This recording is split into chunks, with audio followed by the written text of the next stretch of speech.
What's up mga idol? Naalala niyo pa ba yung sikat na moment ni Kobe at Matt Barnes? Sobrang inet nung laro, tapos nagkaharap sina Kobe at Matt Barnes. Biglang finake ni Matt Barnes na parang ibabato niya yung bola diretso sa mukha ni Kobe.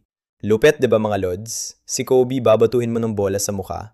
Usually kapag ganito, automatic mapapaatras ka o mapapakurap ka. Pero si Kobe, wala lang. Hindi gumalaw, hindi umurong, hindi man lang kumurap. Grabe, hindi talaga siya natinag. Parang walang epekto sa kanya. As in, stone face lang. Chillax na chillax.